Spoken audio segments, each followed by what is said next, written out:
Cherie Hanson here. Oh my goodness, there's sunshine outside. It's bright. And as soon as I finish this, I am going to go out the door and frolic in the sun. As I was sitting Wim Hof today, as what happens frequently when I'm doing breath work, is this flood of just massive gratitude washes over me. And I'm going to explain to you how that comes to me. As I sit, I look back over my life, I look back over my lessons, I look back over all of the things that I have thought at the time were, some kind of punishment, because I was like a bad person, and from the perspective of where I am now as 80 and some, is that I benefited from everything I've been through.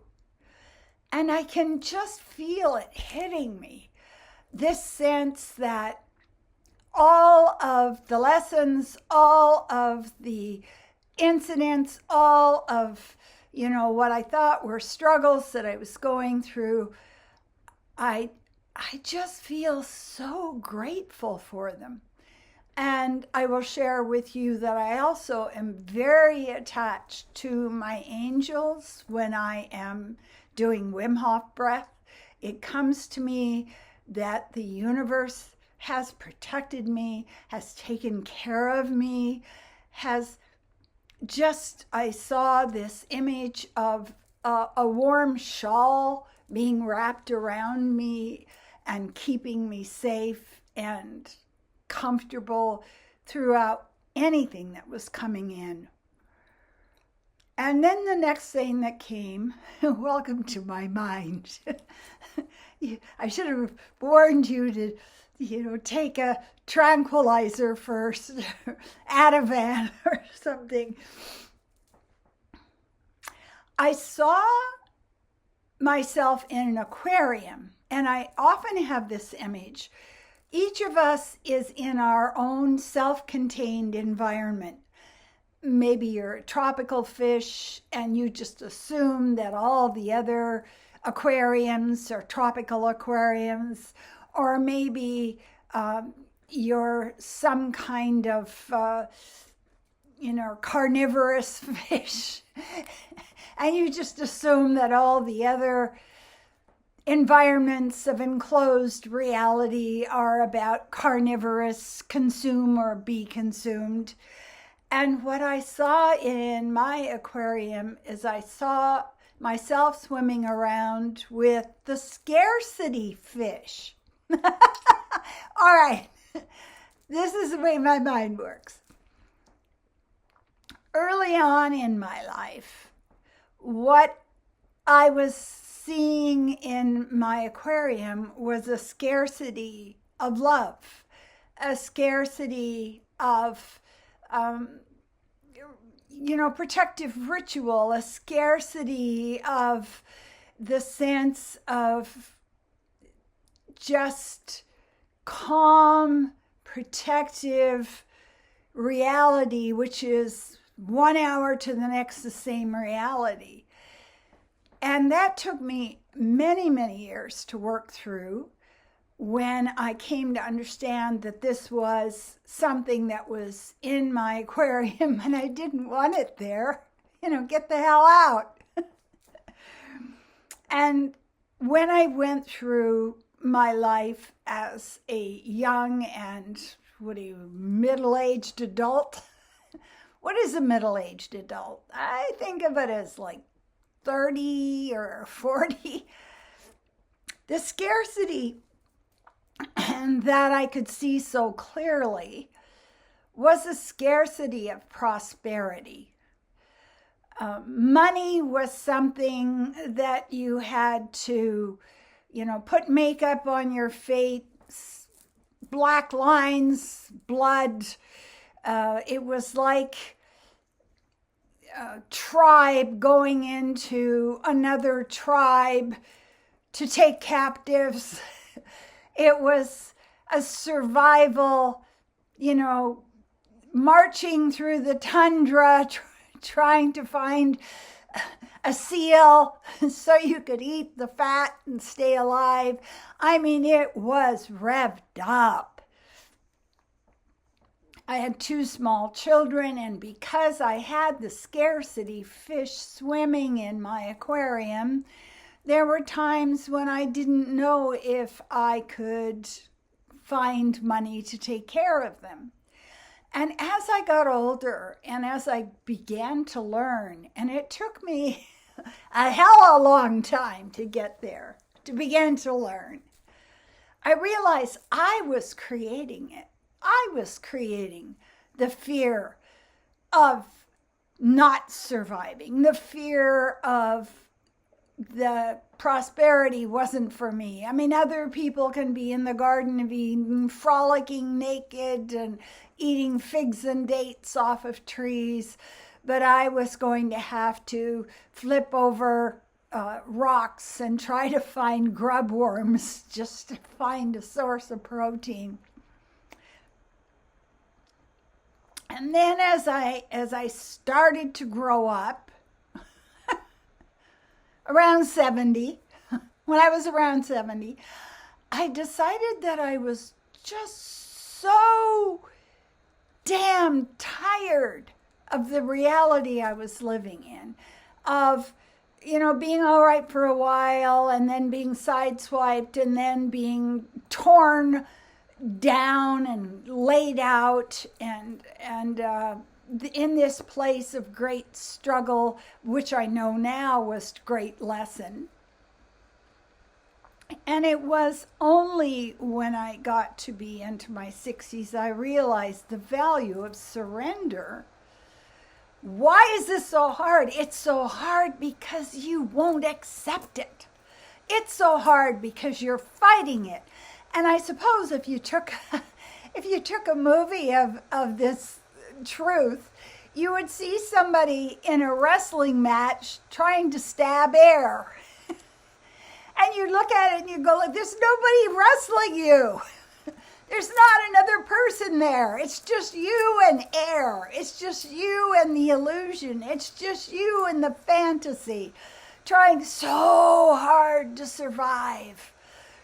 And I got that. I understood that. I came to a place where I knew that I was creating what it was I most hated, but what it was I most needed to learn. And so I came to a place where I made up my mind. This is where you come to the forking of the road. 4 forks, 6 forks, however many forks you're looking at.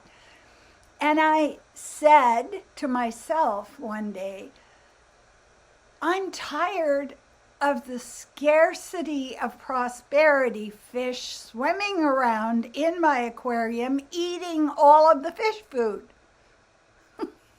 There's none left for me because this whole fantasy of victimhood is so strong. It's actually taking energy from me.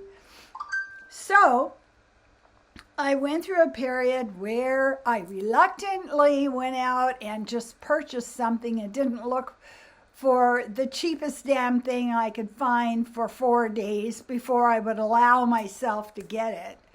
I remember taking myself to lunch one day, and it just felt rebellious. It felt naughty. It felt like some 1920s flapper going out and having gin stuffed in my my garter, or a small silver gun in my purse or something. Just rebellious. Just like, what are you doing?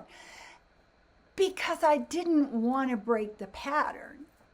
So I had to get in a place where I had to break the pattern, trusting that my knowing the scarcity fish did not belong in my aquarium. I was feeding them. And then my Airbnb took off. I was in a place where I got to host people that I loved, people that I just learned so much from. It was a beautiful experience. I dug my way out of 110,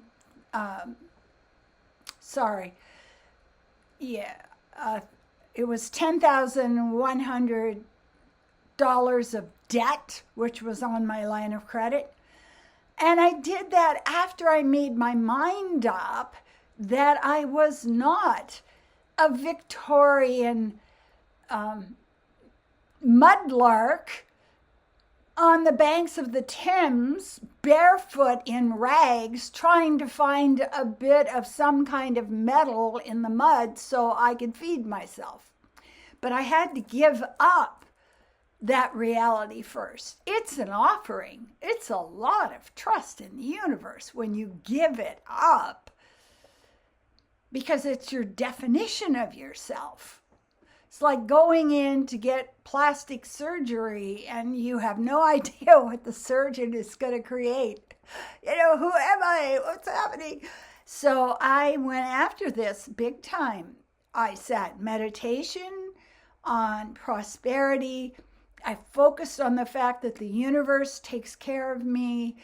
I prayed. I was lighting incense. I was doing grounding practice. I am fine. I am protected. I am given what I need. Not, I'm not saying I wanted to buy some fancy car or anything like that. That was not what I was after. It was getting rid of this sense that I could never have prosperity. And it worked really well. The other thing that happened was I adjusted my lifestyle.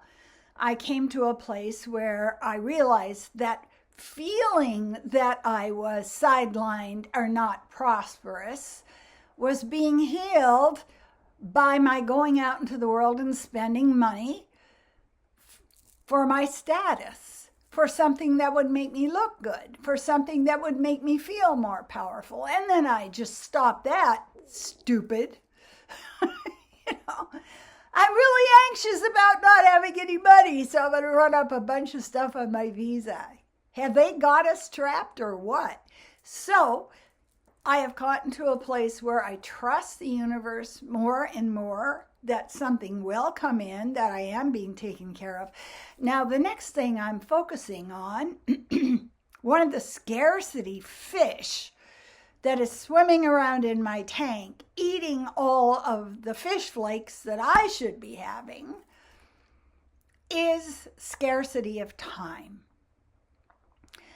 Most of my life, I was running in a hamster ball, just running and running and running, and I didn't know why my own poop was falling on my head. Like, you're running. Where are you going? I don't know. Just keep running. And so what I'm doing now is I'm consciously reconstructing my mind habits about scarcity of time. How do I do that? Meditation, breath work, gratitude. And also, I don't let my ego drive my life now. If I think I have to do, oh my God, I've got to do all these things today.